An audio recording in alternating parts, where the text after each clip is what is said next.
أعوذ بالله من الشيطان الرجيم بسم الله الرحمن الرحيم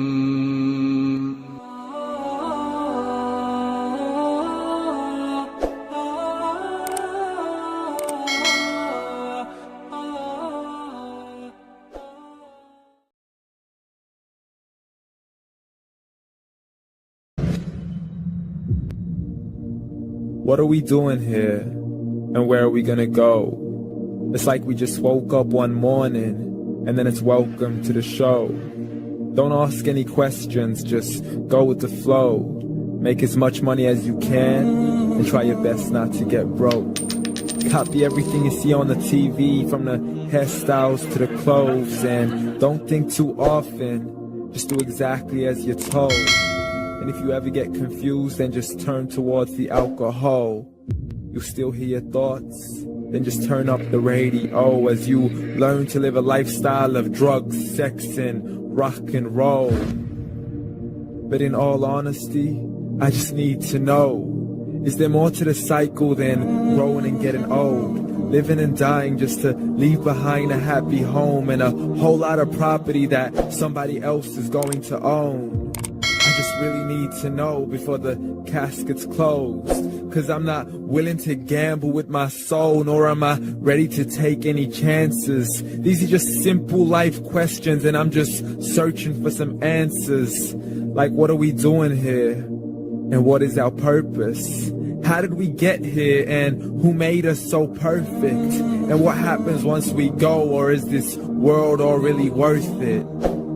Questions we don't answer because apparently we don't really have to. There's no purpose to this life and our existence is merely natural. Then in that case, please let me ask you, did you create yourself, or was it somebody else who had fashioned you? 'Cause you're a being that's impeccable, faultless and unparalleled. You're a product of supreme intelligence and I'm merely being rational.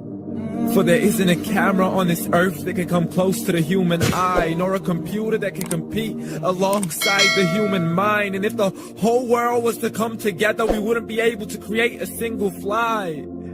So many signs, yet we still deny.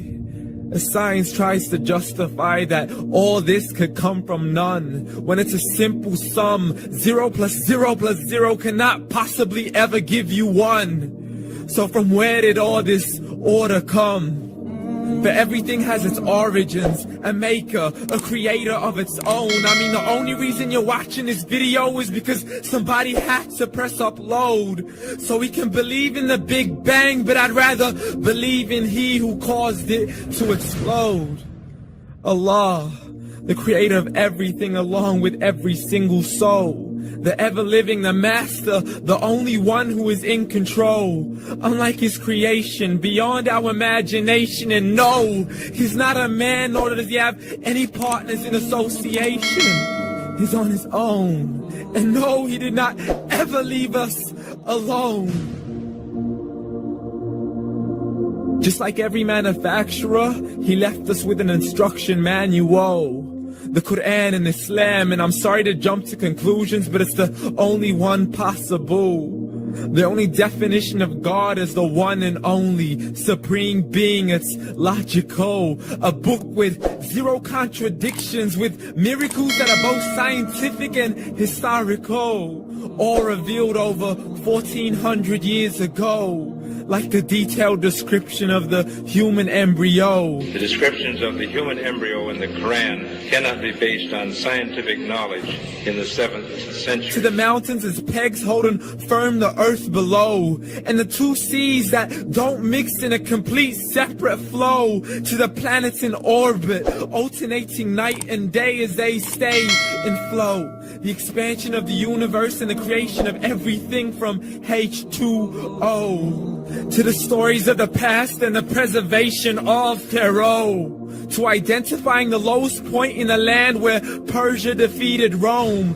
The gushing fluid that created man in the glands between the ribs and the backbone. And not a word has changed, it's still the same. So please explain how all this was known over 1400 years ago.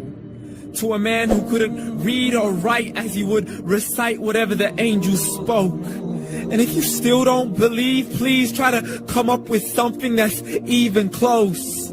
But you can't, so we took God as a mockery and his messengers as a joke.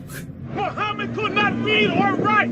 How's somebody who can't read or write gonna start a religion? Dismissed his scriptures as legends and tales of the ancient folk as we live life according to our whims, desires, and hopes. Saying this life is the only home we will ever know. We will live then die, then simply turn to bones. YOLO! Correction, after the grass dies, the rain arrives and it regrows, and Allah promises to do the same thing to your very soul and bring you back from your very fingertips to your toes, as the all-seeing supreme being watches us so close, and we are surely being tested in our wealth, our health, and our self, and everything that we've been blessed with. So believe, for we will surely be resurrected and be brought back to our Lord and account for every single deed as he hands us our books and orders us to read. From the bad to the good and everything in between. You yourself are sufficient for your own accountability, so don't be mad at me. You are the one who thought he wouldn't come back to me. I gave you a whole life long to search after me, but you were busy in all that which was temporary, so read. And glad tidings to all those who believed, and if you disbelieve, read. And don't let that day be the first day you find out what your life really means. Read.